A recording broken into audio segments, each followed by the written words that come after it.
Okay. Hi, my name's Andrea Bradley and I'm the Women's Officer for Walsall South Labour Party.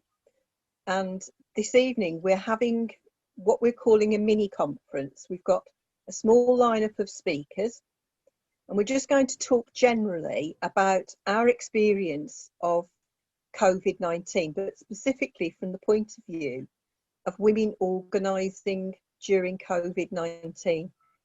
Our experience is different from the experience of men for a number of reasons, and I'll come on to that in a moment. But first of all, let me run through what we're going to do this evening. So we've got a few speakers, and each one of those is going to talk for a little while on a different topic. So we will be hearing from Councillor Naheed Gultazeb, who's going to give us a wave now so that we know who she is.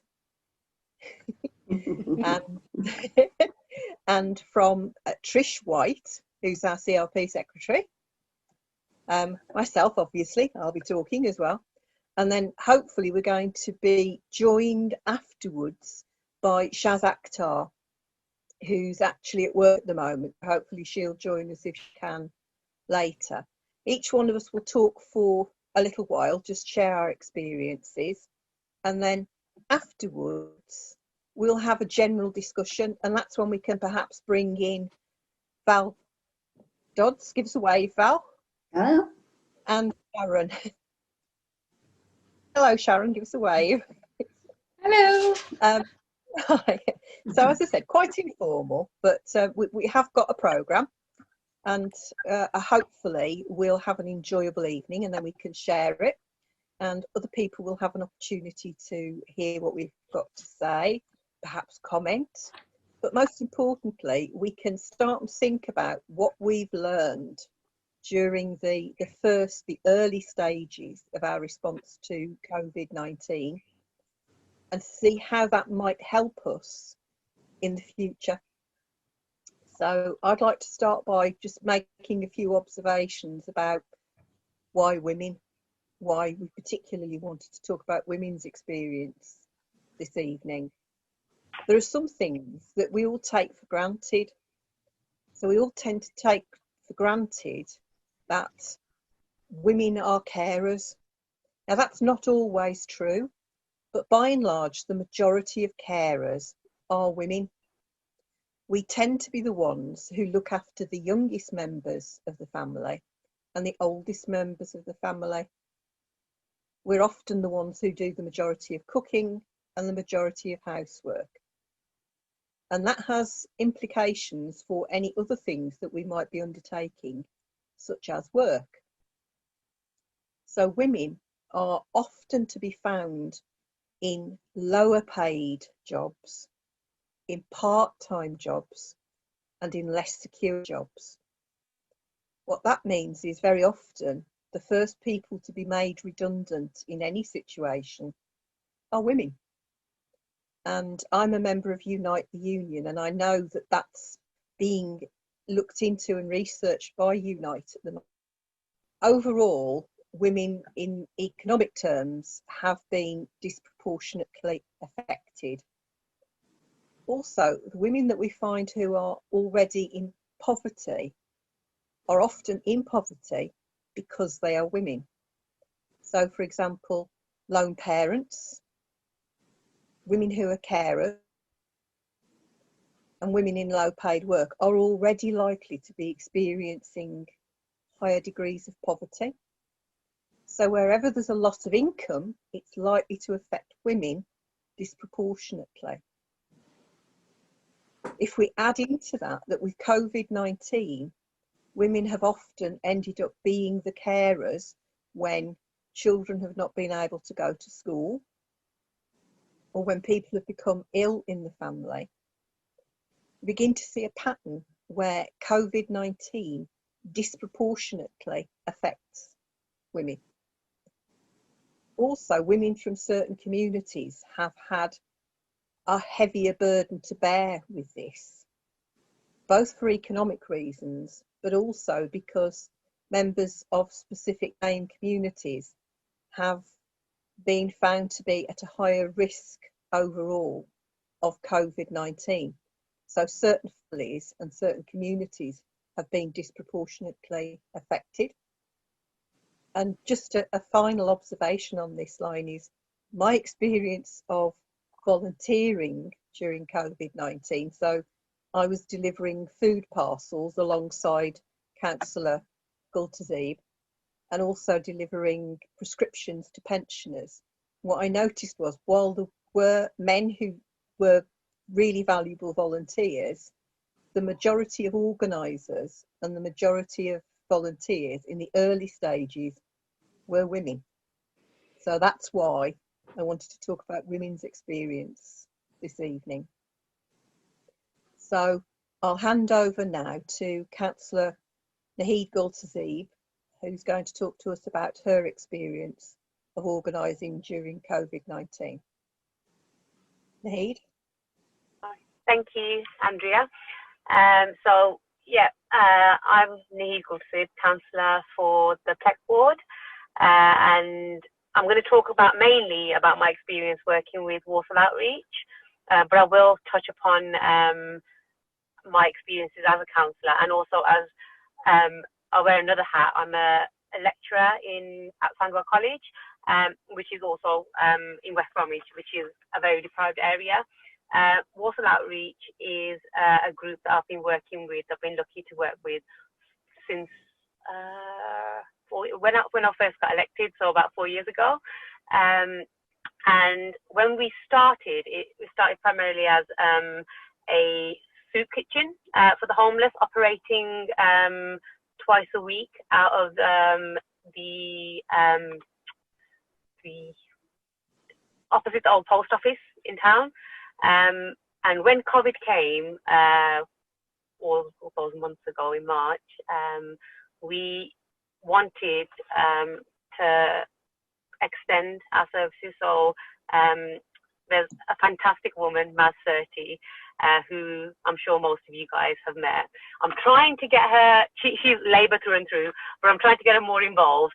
But she's really, really active within Walsall Outreach. She's what I call like the backbone of it. She makes things happen. And we all decided as the management team that we would do everything that we could to bring, because we no longer could operate out of the soup kitchen. So we decided to bring our service to anyone. It wasn't just if you were homeless, it was anyone who was in need. And we started we started promoting ourselves online. And when I say we were inundated, in the first few weeks, we were inundated. We had, I think in the first week, we did nearly 250 food packages and deliveries. And the majority of our volunteers were women, and the majority of our recipients were women, and they were women from all walks of life. Just to touch on what Andrea said, they were in low-paid jobs initially, so they lost their jobs like cleaning. There's a lot of people that worked in care, and because everything was up in the air at the beginning, well, it still is up in the air now, but it was up in the air work-wise, so people didn't know when they were returning to work, and they didn't have savings, or they had very little support from their families. So they came to us, and we found that it wasn't just food packages that they needed. There was hygiene items that they didn't have access to, and there was a lot of people that just needed someone to, especially the older residents, they needed someone to talk to. Oops, sorry, I am zooming off my phone. Did that pause there for a second? Yeah, Someone it's just tried all to right ring me. Sorry about that. The older residents, they wanted company, they wanted someone to speak to. So we kind of molded our service to best provide for everybody that needed it. And it was quite humbling to see exactly how many people actually needed our help. Like, we'd be driving, like, this is a personal story. I know we shouldn't make assumptions, but I'd be driving into some really affluent areas, the affluent sides of Warsaw, and I'd be thinking, I can't believe that people that live here need food packages. But it was quite eye-opening. The referrals that we were getting, especially the ones on Facebook, you could see that COVID really, really impacted them. We still are providing a service, and numbers have gone down, but not drastically. We were lucky in that when we put out our appeals, a lot of people did offer their services. We had so many people offer to cook. That's another thing, another service that we did start. It was a service to provide Meals on Wheels to the most vulnerable. And again, the majority of them were women, elderly women that were living alone. We, as a counsellor, I did have a lot of constituents as well, and I was able, luckily I was in the position to be able to refer them to the outreach. But it was bittersweet, because we had so many people were willing to help, volunteering, but then when you looked at how many people needed the help as well, it was quite overwhelming at times as well. I'm sure Andrea will agree. When we were out, we'd have lists of people, and we'd all be running around trying to make sure that everybody was catered to and all their needs were met. And there was people that, single mothers that didn't have nappies, or they didn't have formula for their babies, newborn babies as well. There were people that couldn't go out and access their prescriptions that needed it. There were elderly people that were just scared because they'd never been through anything like this. They couldn't leave their house. They were scared, of catching the virus. They were scared because they couldn't talk to their families or see their families how they normally would. And then within the BAME communities, I have myself experienced 4 very close losses, and a lot of people did. And we, speaking as somebody from the BAME community, our funerals, our weddings, any get together, it's a minimum of like 300 people, and that's just close relatives. We felt you couldn't mourn. Like, I don't think there was one of the losses that I had was my uncle, and we were very, very, very close, and he was a very active member of the Labour Party as well. And we didn't get to mourn. We didn't get to actually feel like we did him justice, or anybody that died in that period justice. Like with the legacy that they've left, we didn't get to celebrate their lives. And I think that was something that was a general consensus among a lot of families, and especially it did hit the women, because when it, as a woman, full stop, whether you're BAME or not, you are the backbone of every celebration, every commiseration, everything that happens in your household. You are the person that shoulders the burden and does everything. And I think that burden was heavier during COVID for everybody. In my role as a lecturer, the department that I work for deals primarily with the unemployed. So we got a lot of referrals, and I know outreach were working in Warsaw, but we felt that we had the resources, so we were able to extend our help to West Brom, and I was delivering parcels to single parents in West Brom.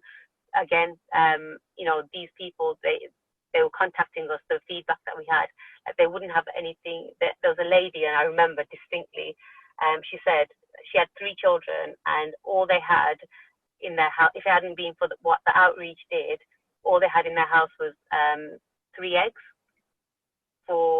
They wouldn't have had anything else to eat. Her and her children wouldn't have had anything apart from 3 eggs. And there was another lady, and sadly she passed away just recently, but she had been eating just sandwiches for a month. And it really opens your eyes to what we can achieve really as as a sisterhood, really, as people. When you looked at how everybody came through for COVID, we just Walsall Outreach alone, because I wasn't able to see.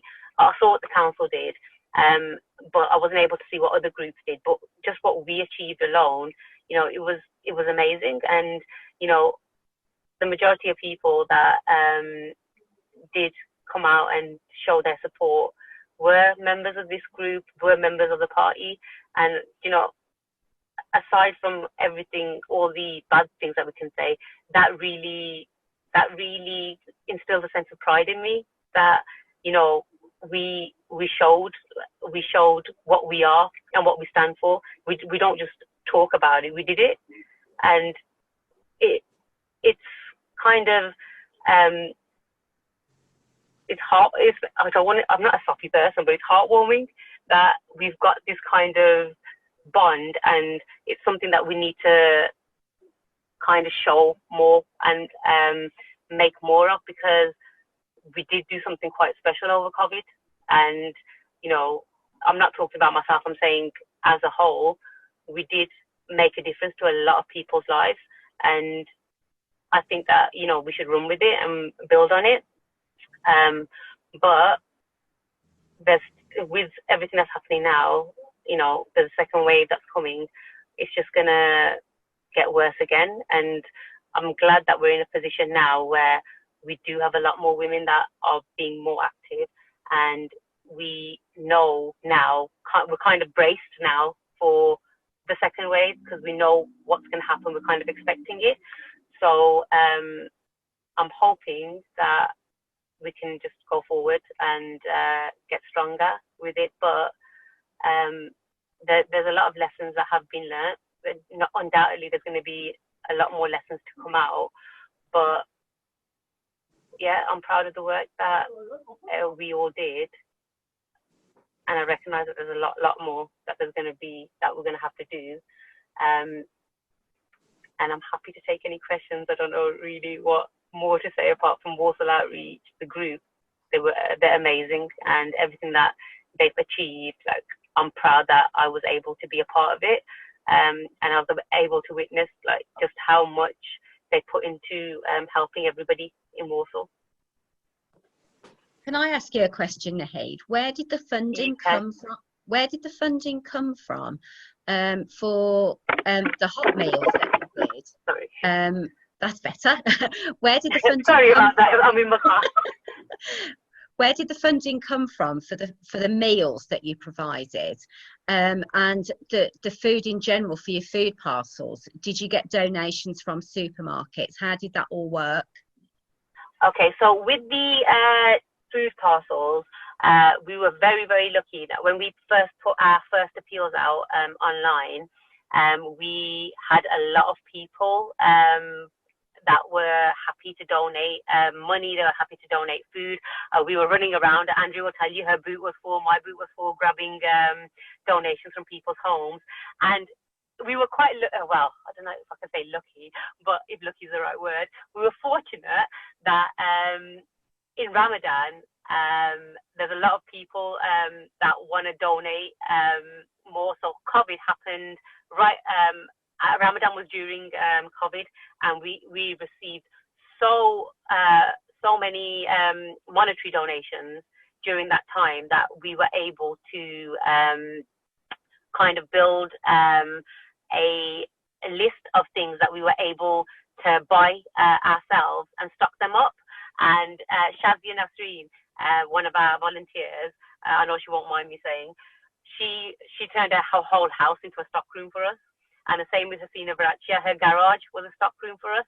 So we got a lot of monetary donations, got a lot of donations from households, and then we were able, as our public persona grew, we had supermarkets get in touch with us.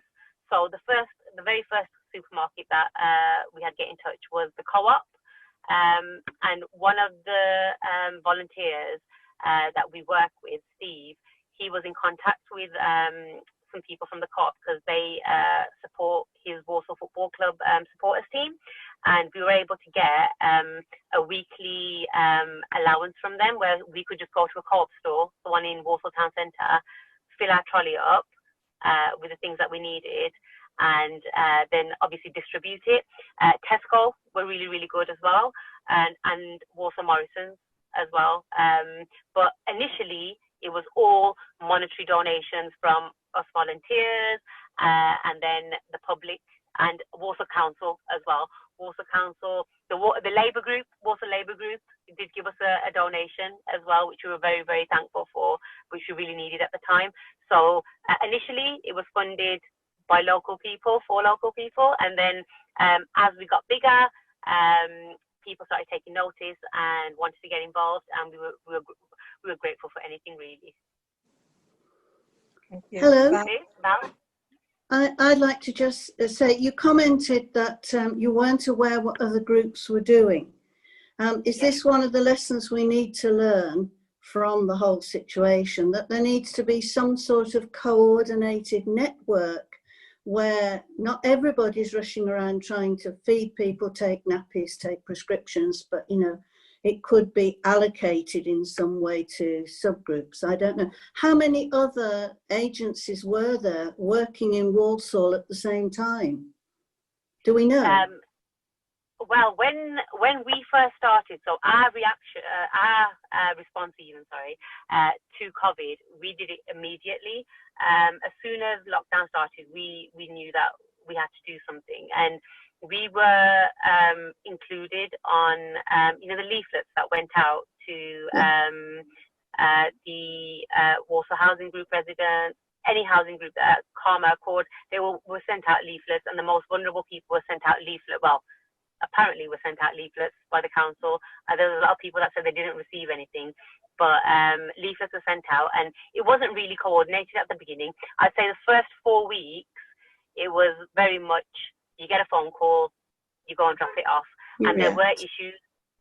There were issues with people claiming that there were households that were receiving multiple packages, and were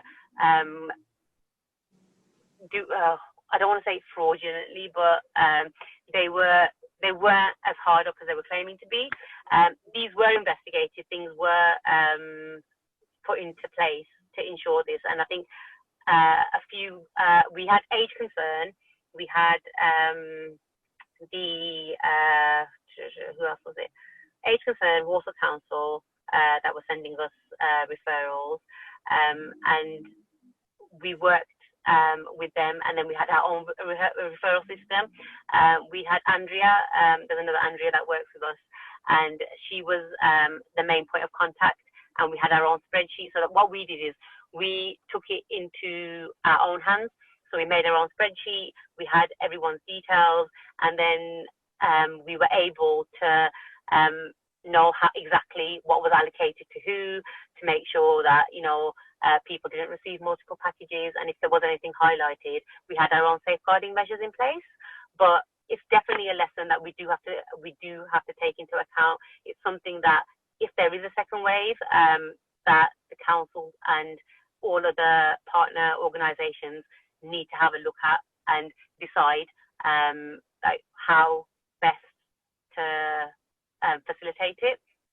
But yeah, first 4 weeks it was a bit hit and miss. It was trial and error. It was turning up at someone's house and they'd be like, "Oh, we've already got a package." And there's another thing that I just do want to touch upon. It was the quality of the packages as well. There was a lot of people that were getting packages, and apparently it was meant to last a week for a family of 4, and it was like a spray bent off pie, 1 onion, a bottle of squash, and it was inadequate. So that's another thing I think that going into it again, I would recommend that we looked at the quality of the packages, because I'm not being biased, but our packages really did feed families. Like they were, you would be able to feed a family of 4, and a family of 4 that would be would have all the nutrition and everything that they needed from that, and they'd be full up. So yeah. Wow, well done. Well done to Walsall Outreach. Yeah, well done to all of you. Yeah. Yeah, it's brilliant. So what I'll do now is I know that Naheed has another meeting to go to, so thank you for joining us this evening and for sharing your experience with us. Hopefully, as things go forward, we'll be able to actually find ways to utilise the learning from this experience, and I'm sure that you'll be a part of that. Of So course. thank you, Naheed. Thank you for listening to me this evening, and have a great rest of the meeting, and I'll see you guys at the next one. See you later. I'll drop Bye. that box round at your house, Naheed, on this weekend. Yes, Okay. fantastic. Bye. I'll see you later. Thank you. Have a lovely evening, guys. Bye. Bye. Bye-bye. So what we'll do now is I'll hand over to Trish White, who is the Secretary of Walsall South Constituency Labour Party. But tonight Trish is going to talk about something quite different. So over to you. Oh, it's a bit weird, really. It was funny in lockdown. Val and Andrea will know my husband had a heart attack just before Christmas. So when COVID started, Tony was still recovering from his heart attack.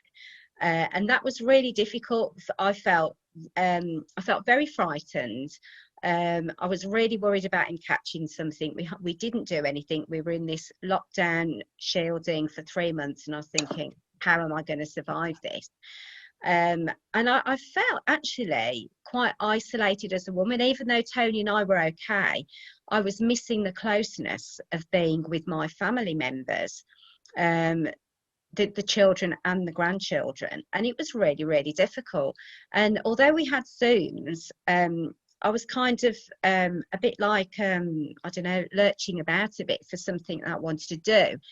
And then one day on Facebook, I saw a post, and it was actually via Shaz Akhtar, who's hopefully going to join us, and it was called Women and Theatre, and it was just asking you if you were interested in joining this women's theatre group to get in touch.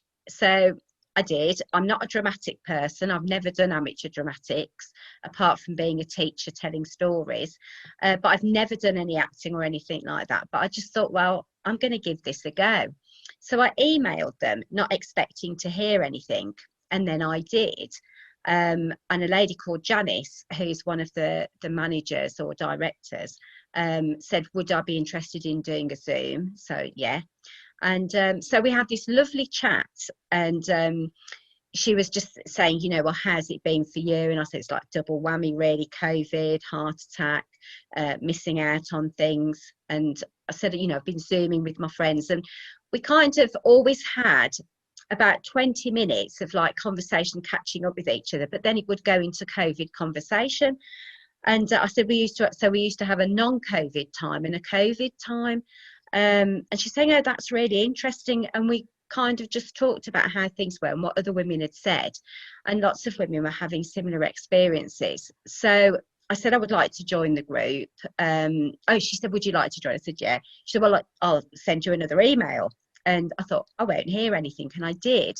So back in, I think it was June, early June, what they proposed to do was twice a week you would log on to a Zoom meeting, and they would they'd have like a really fun activity just to start it off. Like you had to you'd all just say hello to each other, and then she'd say, right, you've got 30 seconds to go and find a prop to make you look like Marge Simpson.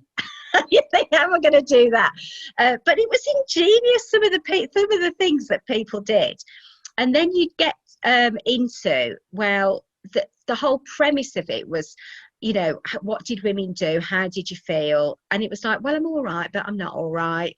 And then they would film bits of us logging onto a meeting saying, like I did to Naheed tonight, can you hear me? And, you know, all of that kind of business. And they do clips of people doing it. And then as the weeks unfolded, you did things like, you know, it turned out lots of people had dreams, and so we'd all shared our dreams, and and then there were things that you'd done in lockdown that you'd not done before, or that meant something to you, and you had to bring that article into the room with you and talk about that. And they'd film bits of people doing that, and then we'd all have a dance at the end to some kind of really upbeat tune. But the weeks unfolded as then you went into wearing masks and all the rest of it. But what was really interesting, there were about 40 women each time joining this Zoom, and they were the amazing thing was there were a lot of hearing impaired people, so there was a BSL interpreter helping them to join in and give their versions. They had people with quite significant physical disabilities joining in. There were people with mental health issues that were zooming from their hospital room to join the meeting. There were young mums on the meeting. There were grandmas like me on the meeting. And so there was the whole range of an age group for women on there. But we got to talk to each other a bit and then film these bits. And it's actually going to be made into a film that will be shown on YouTube in October. And they'll tell us about it. And as it got to the end of COVID and lockdown stopped, they did some filming on location in Birmingham, in Moseley, where they're based. And they did a song. So they got a musical director as well. And it was just a wonderful feeling, really, because I did feel connected to women that I didn't know at all, but had a totally different experience, which bizarrely was about COVID, but kind of took you out of it in a way, really. And so it was really interesting, and I'm really, really glad that I did it. And I think they will probably continue to do some kind of women in theatre online groups if this continues. But they do workshops and all kinds of things based in Moseley that some of the women had joined 2 or 3 years ago, that they performed things together. People who had never done any acting, but who said it changed their lives, really. And I just thought it was a wonderful organisation, and they were so welcoming to everybody, no matter what your ability, your race, your age. It was such an inclusive feeling, and I really enjoyed doing it. Trish, yes. What was the group called? Women and Theatre. Just Women and Theatre. Yeah, you can Google them. They're an organisation, and they do all kinds of things. So you can Google them and see what kind of things they do. But it was a phenomenal group, and I was just in awe of how inclusive they were. I don't think I've ever been part of something in my adult life, of something I've chosen to join or take part in, that was so inclusive. And I think that was really, really impressive. Nobody was excluded at all. And they used people's second language for things that, when we were filming bits and pieces, that they wanted people to do in their own languages. And the people who needed the BSL interpreter, she would interpret for them. And those people who could manage some speech, they spoke, and they were given a voice, even though it was a little bit tricky to understand some of them. But it actually got really quite emotional on occasions as well, where people did actually shed a few tears, and you could understand why from their story of how they'd felt in COVID. But yeah, the inclusivity was absolutely awesome. I'll ask you a question, Trish. Yeah. Do you think what do you think the difference was between if you'd done it when there wasn't a COVID crisis going on, or your experience of doing it during COVID? Well, I would never have done it, you see. I would never have thought of going to do something like that at all. And the fact that you didn't have to do probably the distance, so that you didn't have to actually act specifically. You did have to bring changes of clothing, and they would always email you before the evening to say the kind of thing they wanted you to think about, so that you'd have, you know, she would go round all of, there were some breakout rooms sometimes where they videoed things as well. So when they wanted you to talk about something like a dream or whatever it was, whatever the theme was, they would let you know in advance so that you knew what you were going to say. But I would never have got involved with something like that, because out of COVID, my life is really busy. But during COVID, it really wasn't, you know, so I would never have done it. And would you, a follow-up question, if there's one thing that you've learned from the experience that you would say would change things in the future, either for yourself or for other people, what would be that one thing? I think I really missed seeing my girlfriends and my family. I mean, Val will know, because Tony and I used to go for a walk up when Tony was starting to walk again.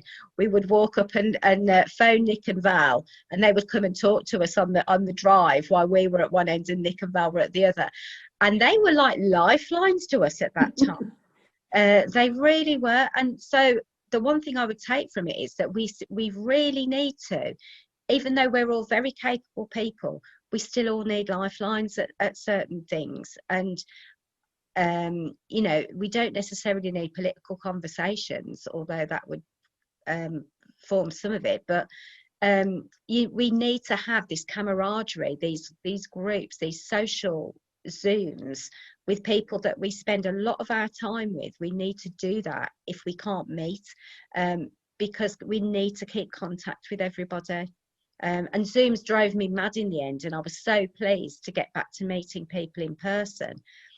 But I would take back Zoom was an absolute lifeline as well, for doing this kind of thing, so that you could still try something new and you didn't feel that your life was just a blob. Trish, do you feel that having Zoom and having this sort of virtual capability has allowed us to participate in more? For example, you know, because of the fact you said it was in Moseley. I mean, I know it's only Moseley, but like if you wanted to participate in something being hosted out of London, we've kind of been given this opportunity, haven't we? Definitely. I've got to apologise, my dog's snoring in the background. But you see, all of those things make life, those normal things happening. I really like the fact that somebody is snoring, you know, the dog is snoring in the background. Yeah, I would absolutely say, and I'm not a technological person really, but I was really determined that I would get to grips with doing this. And one of my girlfriends in Nottingham, because I used to live in Nottingham and I worked there for 20 odd years, we've all known each other now for like nearly 40 years, and Annie's 75 and she couldn't do it, and we were all determined that she would get on Zoom and do it with us, and we got her to be able to do it. I think learning the technology has made me more determined to say we need to do that no matter what our age is. You know, we need something for all of us to continue to be able to speak to people. It's so, and to see people, not just a phone call. That was the thing that got me. So I could have rung Val up and said, "Oh, how are you, Val?" You know, we could have had a chat on the phone. But it's not the same as seeing people. No, it really isn't. And that was the thing. I often felt emotional after having a Zoom with my friends or my family, because it was actually seeing them that was the important thing for me. So I think that's something I will take forward as well. And I've never thought about doing it before, because I've got a brother that lives in Bournemouth, so I might only see our Alan, I don't know, 3 times a year. But actually, how silly is that? I could see him every fortnight when we have a phone call, and I'd never thought about that before. You know, how silly is that? But it wasn't in our, I don't know, what would you call it? It just wasn't on our radar. Yeah, it was just we just didn't need it, did we? Because we were free to do anything. But we didn't have our freedom, and that was the biggest thing, that we didn't have our freedom, and that was a really big thing. So Zooming has been, although it does irritate you at times, and the internet drove me nuts sometimes, but it was just such an important thing to do. And it did enable me to do something new that kind of gave me a massive lift at a time when I needed it as well.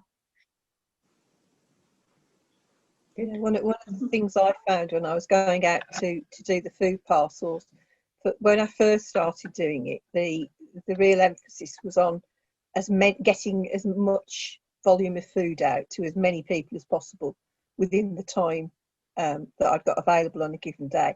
And then after a while, I realised that some of the people that were self-isolating, that I was actually the only person that they were seeing. Yeah. So taking a bit of time with some people to ask them how they were getting on, to say that's a beautiful rose in your garden, or have you managed to get out and have a walk today, or those things. And sometimes people told me things that I'm sure they wouldn't normally have told me, because they were just so desperate to talk to somebody and share things with. So I think that we do need that connection, don't we? We absolutely do. And I don't know about anybody else. I'm going to ask Sharon in a minute how she's found things. But I went out with my friend Rona last week, and then I met my girlfriends from Nottingham in Ashby. We usually meet every 6 weeks in Ashby because it's halfway. And I said to Rona last week, "Oh, Rona, I'm so excited to be out with you." Because as much as I love being with Tony 24/7, I really, really missed women's company. And that's really important. We have lots of things where we go and do mixed things, but I've always had time with my girlfriends or other women, and I really missed having that time, I would say. How about you, Sharon? So, I've got 2 teenagers. So my company, I switched to working remotely fairly quickly and fairly easily. So I'm set up in the corner of the dining room. My husband has the office. But, one of the biggest challenges for me is kind of this idea around a 3rd shift. So having to work all day. My daughter, self-sufficient, my son, not so, having to make sure he was doing the schoolwork, it was being set, kind of doing that teaching aspect that I'm not trying to do. Then all the other stuff around the house. So, you finish your work for your day and then that. And so it felt like there was no break. Sometimes you'd get up and just, sit in front of, the computer, and then that's it for 12 hours. And, just to try and get out for a walk for 15 minutes or 20 minutes seemed, I don't know, I would manage to get out a little bit for the day. So I think that's been the biggest challenge really in our household. I'm so glad the kids are back at school, for their mental health for sure. We weren't really big advocates of the PlayStation, but for my son, it was the way he connected with his friends. So really important for him, that just was, things you hadn't realised before that when he says, well, this is the only way I get to talk to my friends, just seeing my daughter when she got to get out and see her friends in the summer. And really, I think this is looking back on the last 6 months, but, it's almost like we're going to have to do it all again, Are they going to stay in school? They've had year groups sent home, classes sent home, keeping them in as long as possible. My work's, stay, going to be in this situation. It's just, it's having no end in sight. It can be quite demoralising, and I worry the effect that it's going to have on people as well, and their mental health. So that's a very brief version of what it's been like in our household. And what about you, Val? Because although I know you really well, I don't know how you felt in COVID during lockdown.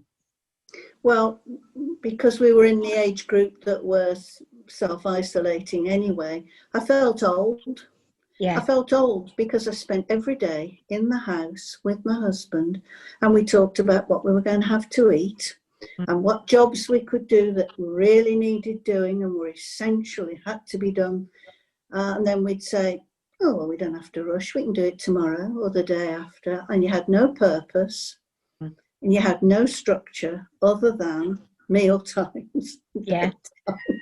And I began to feel like a real old person sitting in my chair wondering what to do next. What could we distract ourselves with next? But the two things that struck me were, because we've done canvassing and door knocking and protesting about the Sprint bus and all that sort of thing, I know the ladies around about me who are widowed, elderly, live on their own. And I just wished that I'd made more of a contact with them so that I felt free to phone them up and say, how are you doing? You know, this is what I've been doing. People were doing jigsaws, weren't they, and tapestry and all sorts of things. And I felt it was strange that it hadn't occurred to me that when I'd met these people and chatted to them about some specific issue, I hadn't gone to the trouble of saying to them, well, I'll phone you up, you know, we'll have a little friendly chat. And I intend to do that now. I can go out, well, we can still go around to them and say, how did you get on? And tell me all about it. And the other thing that I learned through other people was that the doctor's surgery didn't appear to have a network of people who were severely disabled and housebound. And therefore, if they asked for a doctor's appointment, they should have been top of the list and dealt with quickly. And so that was something that the doctor's surgery is still quite sort of barricaded against patients. They're not willing to welcome people in at all. Teachers can go to school, nurses can nurse on the wards, but the doctors don't want you in their surgery. When they do welcome people back into the surgery, I want to go and ask them if they have a system for dealing with housebound people and people who are really disabled and rely on their neighbours to try and get help for them or look after them. But apart from that, I had quite a quiet, very old feeling. So we need to go clubbing now then, Val. cocktails and clubbing. Definitely cocktails. In fact, only for 10 o'clock. We went on the train to London. Friend Janet and I went on the train to London. We went to the V&A. We looked at the kimonos. We came straight. I've been meaning to ask you about that. Was it good? Brilliant. Yeah. Okay. Had a taxi, wore our masks, had the windows open, went in, looked at the kimonos, came out, had a taxi, got on the train, came home, empty carriage to ourselves. So I felt quite safe. But it lifted my spirits in the same way you're saying the Zoom meeting did. I thought, oh, at last I feel like I'm living life like it used to be, where you do normal things. And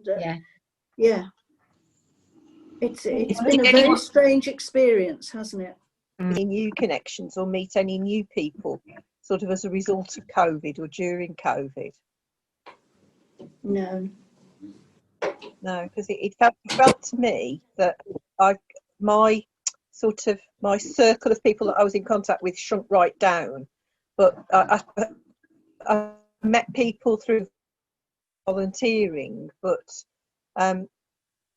it felt like the world shrank for a while. I'm used to meeting new people, and it did feel like the world had shrunk for a while. And now that I'm starting to go back out again, you start to meet people.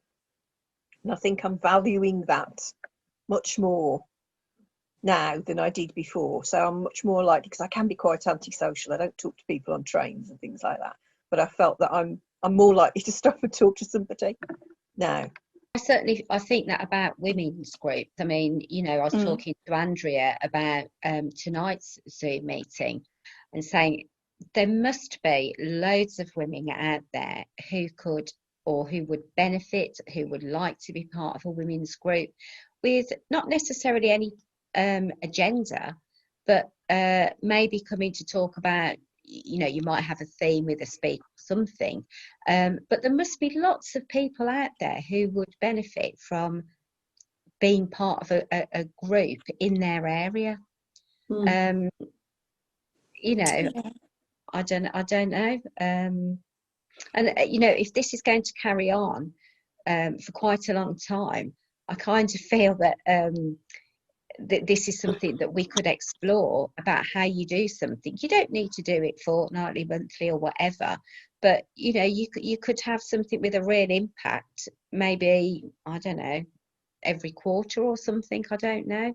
But I just feel that there must be something out there that we could tap into, and we need to kind of, I don't know, get in touch with women and see how other women feel.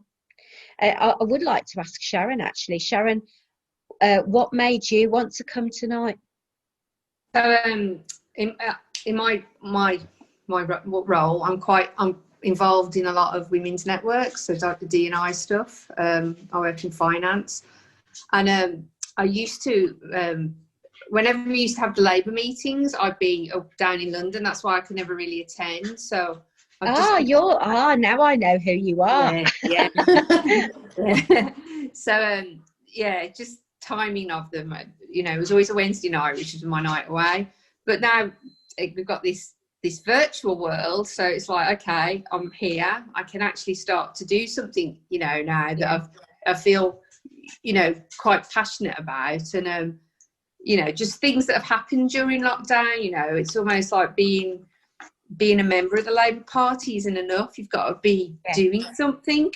You know, just watching that person on a Wednesday lunchtime. You know, it's just you know, and I think, but going back to engaging women, this is, you know, I kind of do that. It's my side of the desk job, you know, so it's we try and do some events. What can we do?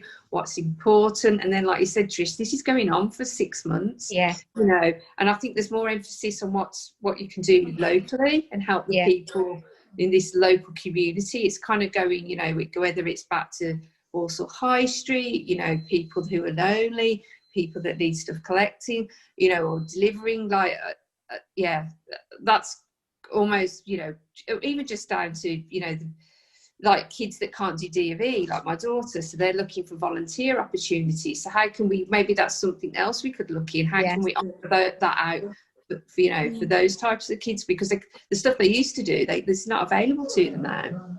Yeah, definitely.